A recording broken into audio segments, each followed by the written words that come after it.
Welcome to the garden. Today we're going to be working with chives, and they're super easy to harvest. You just grab a handful, and these are a bit large.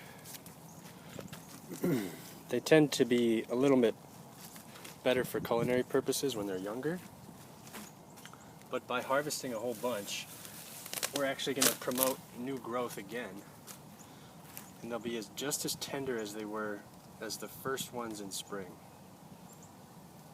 And this is the good size here, these little grass-like ones.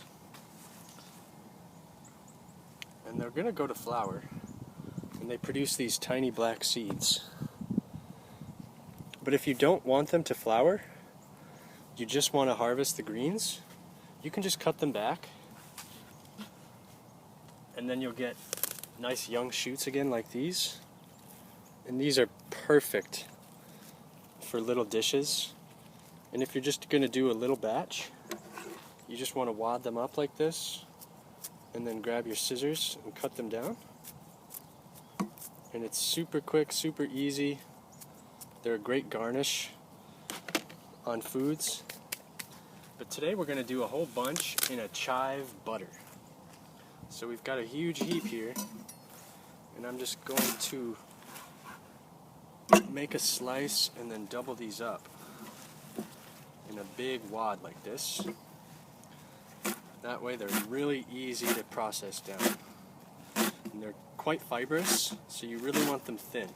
And then from here, you could freeze them, or of course use them fresh, because they don't cook very well. They're best as a garnish. But these you could freeze in a Tupperware. Just grab a handful. But today, we're going to use a little bit of melted butter, which I've prepped. And it's not clarified because we're not going to be cooking with this. This is just a sort of a garnish for foods. So before this solidifies, we're going to pour it into our chive mixture.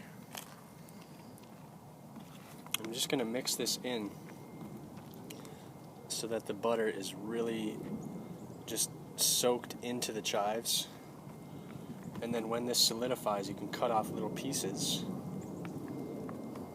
And it's going to be really flavorful, really rich, just like that. So while that solidifies just a tad, I'm going to finish up chopping these chives. And when they flower, they do change flavor slightly. So you really want that young, delicate growth.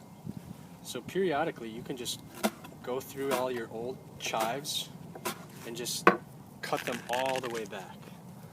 Just grab them, cut them all down like this.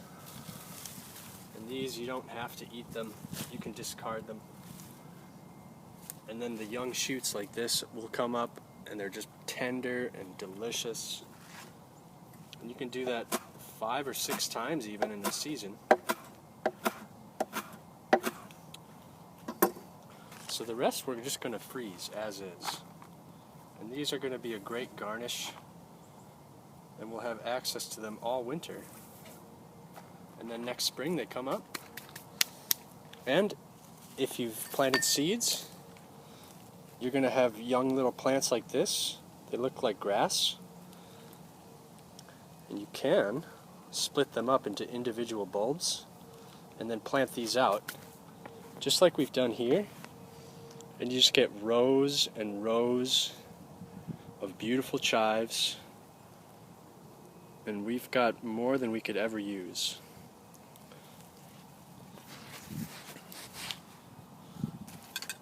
So this chive butter here would be great on a baked potato or a pasta. So here I've got just a little raviolis, spinach raviolis, and it's going to just be a wonderful, buttery, oniony flavor. Looks wonderful. tastes excellent. And you can make pesto out of this, but it's a bit pungent. So I prefer them on a garnish like this chive butter. So, I hope you give chives a go. Thanks for watching, and we'll see you next time.